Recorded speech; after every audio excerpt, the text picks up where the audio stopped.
Hello, everyone.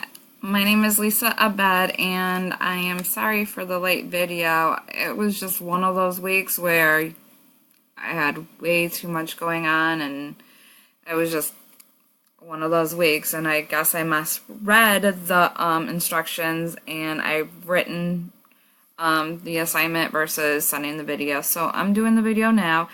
Anyways, hi again. Like I said, I'm Lisa Abed, and the agency that I'm completing the concentration year field placement is a low barrier homeless adult shelter. Low barrier just means that you can come in high, drunk, or as you are.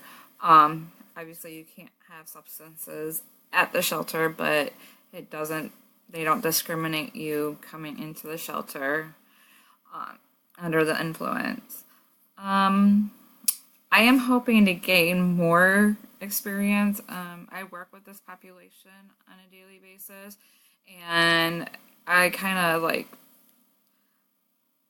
want to learn basically more in how to assist them as far as the community resources and learn how to because primarily my role right now at my employment is housing, so just getting the docs that they need and trying to find affordable housing and to house them.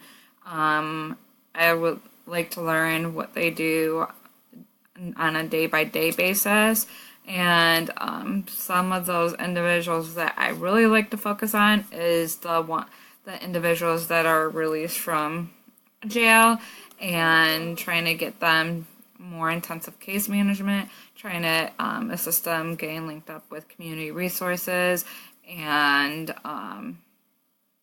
trying to engage into meeting with probation officers if necessary, that kind of thing. I think the difference between field placement and my first field placement and this one is obviously the population. My first placement was homeless runaway youth, and that was an experience. I don't think I've gotten what I should have out of it, despite many attempts of me requesting certain things, but I did learn that I didn't want to work with youth any longer as I did previously, and I really enjoy my adult population. There are other things. I just felt like I was a babysitter and basically watching the youth versus trying to engage with them and trying to assist them. But I did enjoy, overall, I did enjoy it. Yeah, so if you have any questions, please feel free to ask. And again, I apologize for the lateness of this video. And I look forward to working with you guys. Thank you. Have a good night.